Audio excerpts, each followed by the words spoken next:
Magandang hapon sa inyong lahat. Muli ako si Francis Chis Garcia, ang inyong makakasama sa loob ng 30 minutong programa na nagbibigay ng impormasyon at inspirasyon sa pagninegosyo. Ito ang negosyo, asenso at iba pa.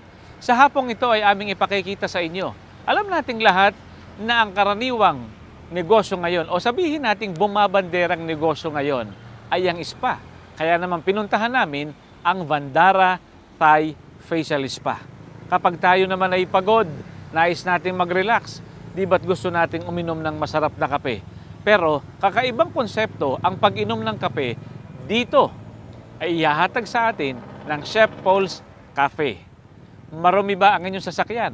Bago man ito o luma, pero wag na kayong mag-alala.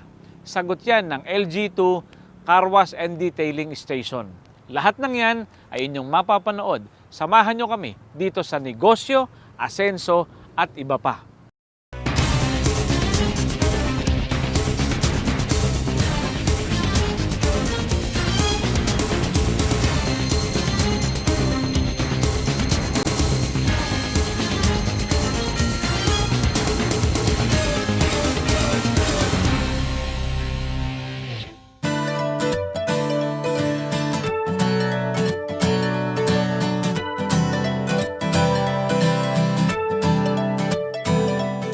Isang coffee shop sa Visayas Avenue sa Quezon City ang aming binisita. Naitayo, bunga ng pagtutulungan ng pamilya Dumandal, ang Chef Paul's Cafe. Yung brother ko po, siya po si Chef Paul. Sa kanya namin pinangalan kasi po, siya po yung graduate ng culinary. And ako naman po, I used to work din sa restaurant. Pero sa ano po ako, dining po.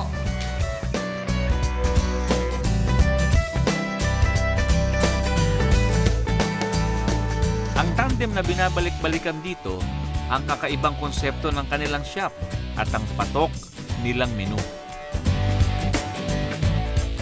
Nung nag-start pa lang po kayo mag-conceptualize ng brother ko, una po namin kinonsider is, ayaw namin yung typical coffee shop nga po na po sofa, gano'n.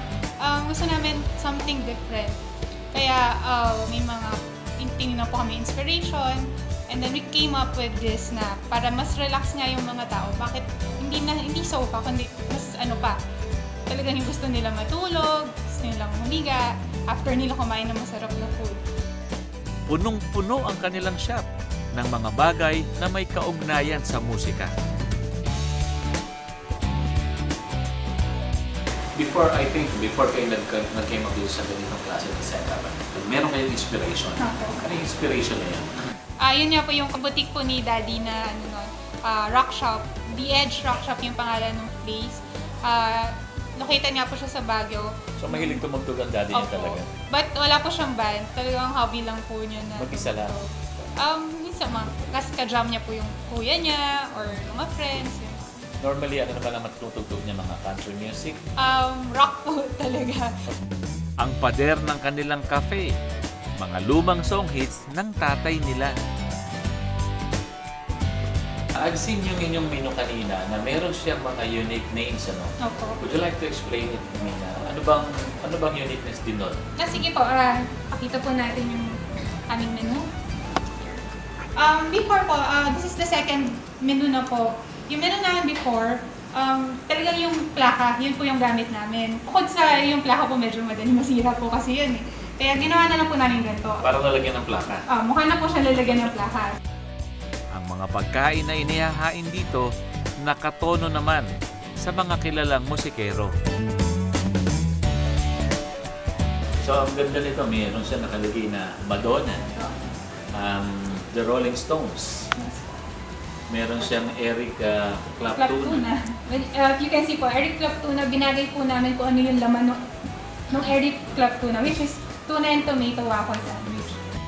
Bukod sa kanilang mga kape, mayroon doon silang mga light meal, gaya ng waffle, heavy meal gaya ng pasta, at panulak tulad ng mga non-espresso drinks. Ang sasarap nung nasa menu natin, gusto kong mag-order.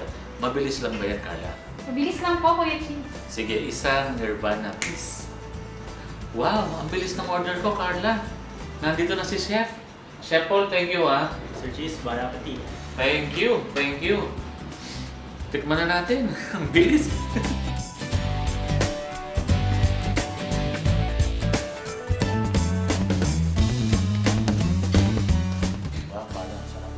you po.